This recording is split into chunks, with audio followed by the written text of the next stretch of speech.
Okay, sure. We'll rush. This is my wife, Robin. This is, I didn't get your name, sorry. Gordon Mosley. Hi, Gordo. Gordon. Robin. Gordo? Hey. Wow, buddy, I did not recognize you. I was curious for all three of you if you're familiar with the concept of the California no. The California no. The California, it's the Southern California way of rejecting someone by never actually saying no. You sort of, you just don't say anything, or you stop responding to calls or emails and hope that they'll go away.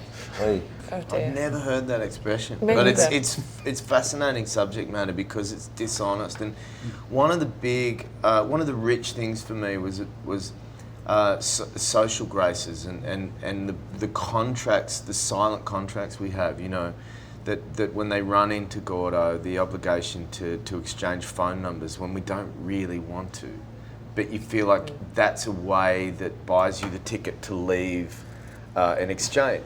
Then a bottle of wine is handed over. I'm not going to run through the whole plot, obviously, but the responsibility when a gift is given to then say thank you. And if you don't say thank you, then the balance and the ledger is off.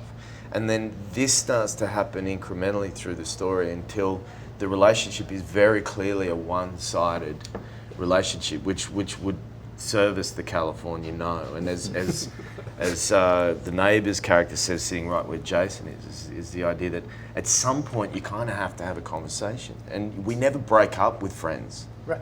We do with lovers and marriages, but friends, we just kind of let them sail away and we hope they drift away and they take the hint. Yes.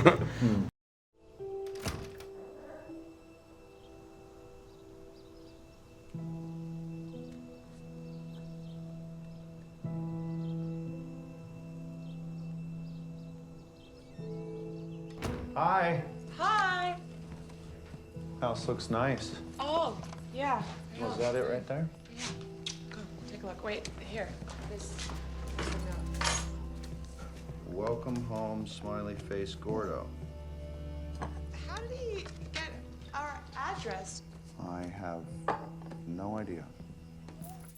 Do you think, from the perspective of the writer, that Gordo is using that idea about social graces to his? Is it part of a plan, or is it a little more subconscious than that? I think there's a couple of things running that you know, I had a very interesting conversation with a couple of psychologist friends of mine talking about how significant a role our monsters play in our lives, that everything we do relates to them. Even if we succeed, in the back of our mind we're going, if only that person could see me now. It's a reaction to them. You know, but when Simon and Gordo reacquaint with each other, I think there's this feeling like there's a space for redemption, for contrition, and for an acceptance and a new way forward that is not taken on board. And therefore the second thing is running, which becomes a more dark and malevolent outcome. What do we got?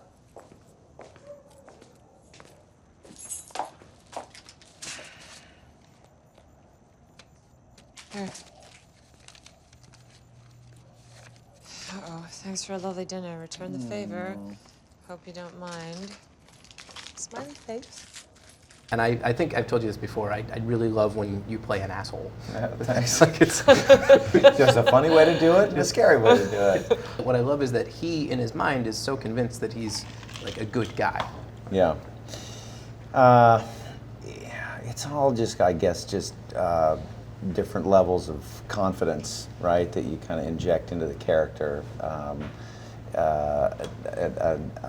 An extremely high level will sometimes yield kind of a comical asshole, and not to break it down into an obnoxious, but Like the asshole spectrum. yeah, it's sometimes it can be somewhat simplistic, but it ultimately it all comes down to presenting something that ends up being a little bit different if the character's written well, and Joel did that in this case.